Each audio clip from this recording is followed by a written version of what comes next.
27년간 이런 사례들을 많이 봐왔지만 며칠 전 김정호 어르신을 만나고 나서야 이 문제의 심각성을 영상으로 알려야겠다고 결심했습니다. 저는 지난 27년간 복지센터와 국민연금공단에서 수만 명의 어르신들을 상담해온 김지윤입니다. 김정호 어르신은 62년생으로 59세였던 2021년에 조기 수급을 신청해 현재까지 연금을 받고 계셨습니다.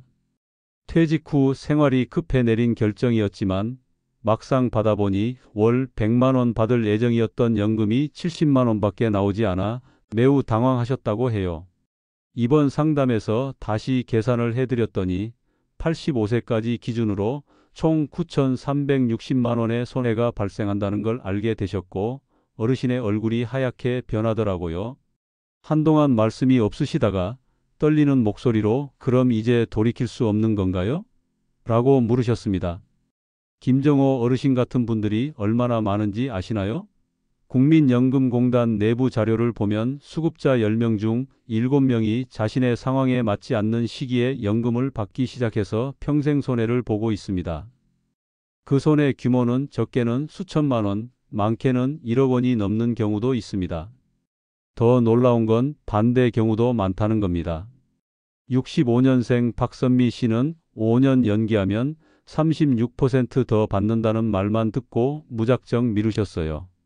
그런데 제가 손익분기점을 계산해 드리니 79세였습니다. 선생님, 그럼 제가 79세까지 살아야 이득이라는 말씀인가요? 불안한 표정을 지으시더라고요. 가장 충격적이었던 건 64년생 조병철 씨 사례였습니다. 택시 운전을 하면서 연금을 받기 시작했는데 월 80만 원 받을 예정이던 연금이 실제로는 45만 원밖에 나오지 않았어요. 게다가 부인이 받던 유족연금 60만 원까지 완전히 정지됐죠. 이럴 줄 알았으면 아예 신청 안 했을 텐데. 깊은 한숨을 내쉬시더라고요. 그런데 이게 남의 일이 아니라는 게 문제입니다. 지금 영상을 보고 계신 여러분도 언제든 그 대상이 될 수 있으니까요. 왜 이런 일들이 반복될까요? 국민연금공단에서도 정부에서도 절대 알려주지 않는 치명적인 함정 5가지가 있기 때문입니다.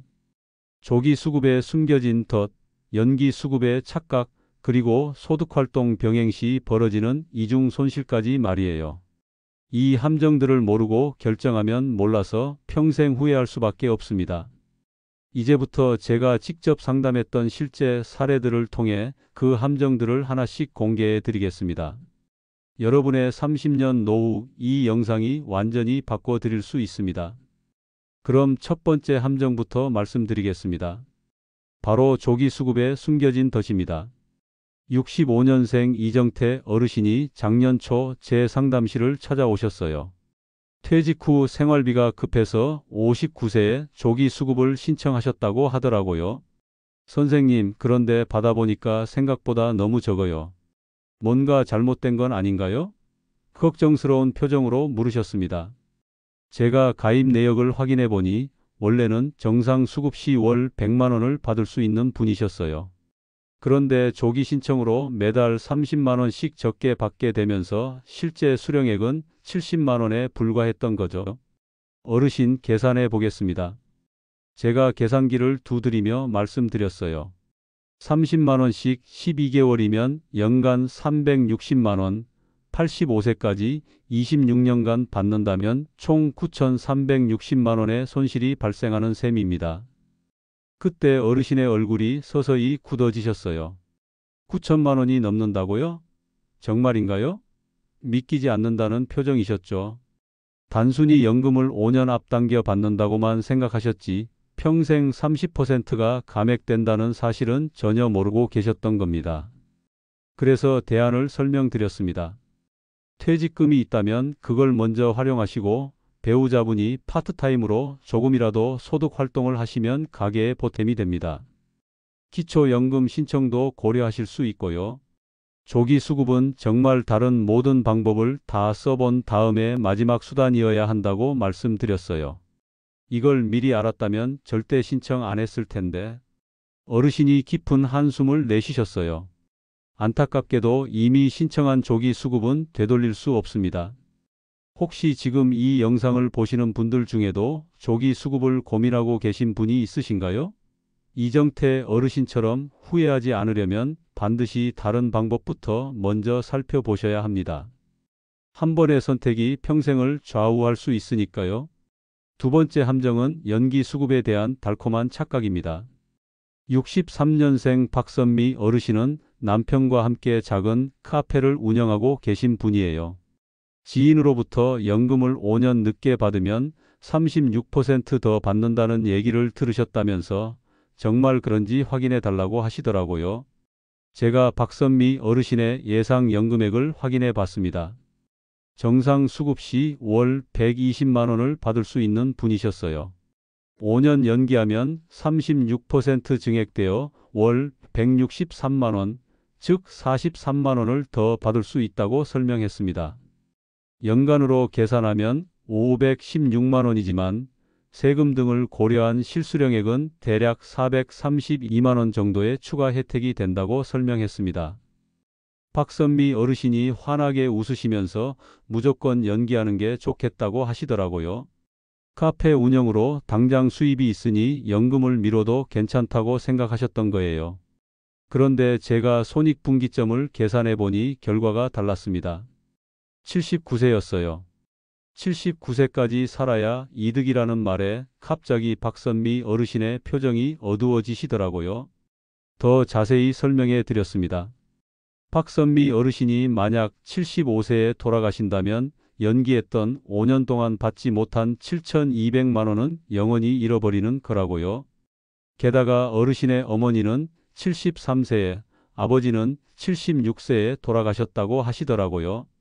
가족력까지 고려해야 하냐며 걱정스러워 하시더라고요. 그뿐만 아니라 유족연금 문제도 있다고 설명했습니다. 만약 박선미 어르신이 먼저 돌아가시면 남편분이 받을 유족연금은 어르신의 높아진 연금액을 기준으로 계산되니까 유리하지만 반대로 남편분이 먼저 돌아가시면 박선미 어르신은 유족연금과 본인 연금 중 하나만 선택해야 한다고 말씀드렸어요. 부부의 건강 상태, 가족력, 현재 카페 수입의 지속 가능성까지 모든 걸 종합적으로 고려해야 한다고 설명했습니다. 생각보다 너무 복잡하다며 고민이 깊어지시더라고요. 연기 수급은 단순히 돈을 더 받는 선택이 아닙니다. 수명과 건강 그리고 가족 상황까지 모든 것을 걸어야 하는 중대한 결정이에요. 더 많이 받는다는 말에만 혹하지 마시고 신중하게 판단하시기 바랍니다. 세 번째 함정은 일하면서 연금을 받을 때 생기는 감액의 덫입니다. 64세 조병철 어르신은 택시 운전을 하면서 연금을 받기 시작하셨어요. 월 80만 원 연금에 택시 수입까지 있으니 노후가 든든하겠다고 생각하셨던 거죠. 하루 12시간씩 열심히 운전해서 월 200만 원 정도 버시는 분이었습니다. 그런데 몇 달 후 조병철 어르신이 당황해서 연락이 왔어요. 연금이 반토막 났다며 뭔가 잘못된 것 같다고 하시더라고요. 확인해 보니 택시 수입 때문에 연금이 월 45만 원으로 줄어든 겁니다. 월 소득이 일정 기준을 넘으면 연금액이 절반으로 줄어드는 제도가 있거든요. 더 큰 문제는 따로 있었어요. 부인이 받던 유족연금 60만 원까지 완전히 정지됐다는 거였습니다. 믿기 어렵다는 표정을 지으시더라고요. 소득 기준 초과자의 가족은 유족연금을 받을 수 없다는 규정이 있거든요. 상황을 정리해 보니 더욱 안타까웠습니다. 택시 수입 200만 원에서 유류비, 차량 관리비, 보험료 등 각종 비용을 빼면 실제 순수입은 130만 원 정도였어요. 여기에 줄어든 연금 45만 원을 더해도 175만 원입니다. 원래 연금 80만 원과 부인 유족연금 60만 원을 합친 140만 원과 비교하면 단순히 35만 원 더 받는 셈이에요. 하지만 하루 12시간 고된 노동의 대가치고는 너무 적은 차이였습니다. 조병철 어르신이 깊은 한숨을 쉬시더라고요. 실제로는 벌어도 남는 게 없다는 걸 그제야 깨달으셨던 거예요. 게다가 연령이 높아져서 택시 운전도 점점 힘들어지고 있다고 하시더라고요. 더 안타까운 건 부인분의 심정이었어요. 오랫동안 받아오던 유족연금이 갑자기 끊어지니까 가게 계획이 모두 틀어진 거죠. 조병철 어르신도 부인에게 미안한 마음이 크다고 하시더라고요. 알아보니 노령연금과 유족연금을 동시에 받을 때는 중복급여 조정 규정에 따라 유족연금이 정지될 수 있습니다. 본인의 연금액이 높거나 소득이 일정 기준을 넘을 경우 가족이 받던 연금까지 함께 줄어들 수 있습니다. 이걸 미리 알았다면 조병철 어르신도 다른 선택을 했을 텐데 말이에요. 소득 활동을 하면서 연금을 받으려면 반드시 기준 소득을 확인해야 합니다. 억울하게 연금을 깎이거나 가족연금까지 잃지 않으려면 사전에 충분히 살펴보셔야 해요. 일해서 버는 돈보다 잃는 연금이 더 클 수도 있다는 사실을 꼭 기억하시기 바랍니다. 이것도 모르고 신청했다면 지금이라도 조정 가능한 방법이 있는지 꼭 상담받아 보시기 바랍니다. 네 번째 함정은 유족연금 수급자의 복잡한 딜레마입니다. 62세 한순덕 어르신은 5년 전 남편을 먼저 보내고 유족연금 월 90만 원으로 생활하고 계셨어요. 그런데 본인 연금을 받을 나이가 되자 고민이 생겼습니다. 본인 연금을 신청하면 남편 연금이 줄어든다는 얘기를 들으셨다고 하더라고요. 설명해 드렸더니 한순덕 어르신의 얼굴이 굳더라고요. 본인 연금을 신청하면 유족연금의 70%가 줄어들어서 30%인 27만 원만 받을 수 있거든요. 어르신의 본인 연금은 월 80만 원이었는데 여기에 27만 원을 더하면 107만 원이에요. 기존 90만 원보다는 17만 원 더 받는 셈이지만 큰 차이는 아니었죠. 어르신이 단기적으로는 손해라며 걱정하시더라고요. 당장 17만 원 더 받는 것보다 안정적으로 90만 원을 계속 받는 게 나을 것 같다고 하시더라고요. 하지만 장기적으로 살펴보니 상황이 달랐습니다. 특히 유족연금과 본인연금의 손익분기점은 건강상태나 가족력, 수급액 수준에 따라 대략 77세에서 85세 사이까지 달라질 수 있기 때문에 본인 상황을 반영한 계산이 반드시 필요합니다. 한순덕 어르신의 경우에는 손익분기점을 따져보니 77세였어요. 77세가 넘어서 살게 되면 본인 연금을 신청하는 게 유리하다는 뜻이죠. 한순덕 어르신이 불안한 표정을 지으시더라고요. 77세까지 살 수 있을지 확신할 수 없다는 거였어요. 요즘 들어 친구들 중에도 갑자기 쓰러지거나 병원에 입원하는 일이 부쩍 많아졌다고 하셨어요. 병원 침대에서 며칠 만에 돌아가신 분도 있다고 하시면서 잠시 말을 잇지 못하셨습니다. 단순히 숫자가 아니라 어르신은 언제 어떻게 될지 모르는 인생의 불확실성을 마주하고 계셨던 겁니다. 그런데 또 다른 변수도 있었습니다. 본인 연금은 물가 상승률을 반영해서 매년 조금씩 오르지만 유족연금은 고정이거든요. 인플레이션을 고려하면 장기적으로 본인 연금이 더 유리할 수도 있다고 설명했습니다. 한순덕 어르신이 너무 어렵다며 어떻게 결정해야 할지 모르겠다고 하시더라고요. 건강 상태도 확인해 봤어요. 다행히 큰 지병은 없으시고 혈압약만 드시고 계셨습니다. 규칙적으로 운동도 하시고 식습관도 양호하셨어요. 결국 어르신께는 6개월 정도 더 고민해 보시라고 말씀드렸어요. 건강 상태, 가족력, 경제적 필요 등을 종합적으로 고려해서 결정하셔야 한다고요. 이런 결정은 단순한 손익 계산이 아니라 개인의 삶 전체를 고려해야 하는 중요한 선택입니다. 성급하게 결정하지 마시고 충분히 상담받아 보시기 바랍니다. 다섯 번째 함정은 제도 변화에 대한 막연한 불안입니다. 68년생 고대연 어르신은 뉴스에서 국민연금 고갈 시점이 2057년이라는 보도를 보고 불안해하셨어요. 국민연금이 없어진다는 얘기가 많으니 미리 받는 게 낫지 않겠냐며 조기 수급을 검토하고 계셨습니다. 그래서 설명해 드렸습니다. 국민연금이 완전히 사라지지는 않지만 급여율이 현재 40%에서 30%대로 줄어들 가능성은 있다고요. 보험료율도 현재 9%에서 12%까지 오를 수 있고요. 고대현 어르신이 그럼 정말 미리 받는 게 나은 건지 걱정스러워 하시더라고요. 하지만 고대현 어르신의 상황을 자세히 살펴보니 조기 수급은 손해였어요. 현재 월 소득이 400만 원이고 건강도 좋으셔서 70세까지는 충분히 일할 수 있는 상황이었거든요. 제도가 바뀐다고 해도 기존 수급자에게는 급격한 변화를 적용하지 않을 가능성이 높다고 설명했습니다. 그래서 전략적 접근을 제안했어요. 2년 정도 연기하면서 개인연금을 병행하는 방법이었습니다. 연기된 연금으로 월 14만 원 정도 더 받을 수 있고 개인연금으로 월 50만 원 정도 추가 수입을 만들 수 있다고 설명했죠. 고대현 어르신이 그런 방법도 있냐며 관심을 보이시더라고요. 현재 수급 조건으로 최대 혜택을 확보하면서 동시에 제도 변화에도 대비할 수 있는 복합 전략이었거든요. 개인연금의 경우 세액 공제 혜택도 있어서 실질적인 부담은 더 적다고 설명했습니다. 월 100만 원을 넣으면 세액 공제로 12만 원 정도 돌려받을 수 있으니 실제 부담은 88만 원 정도라고 말씀드렸어요. 더 중요한 건 심리적 안정감이었습니다. 국민연금 하나에만 의존하지 않고 다각적으로 노후를 준비하면 제도 변화에 대한 불안감도 줄어들거든요. 고대현 어르신도 이 부분에 크게 공감하시더라고요. 제도 불안 때문에 성급한 결정을 내리는 것보다는 본인 상황에 맞는 전략적 접근이 필요하다고 말씀드렸어요. 미래는 불확실하지만 현재 상황은 확실하니까요. 고대현 어르신이 좀 더 신중하게 생각해 보겠다며 안도하시더라고요.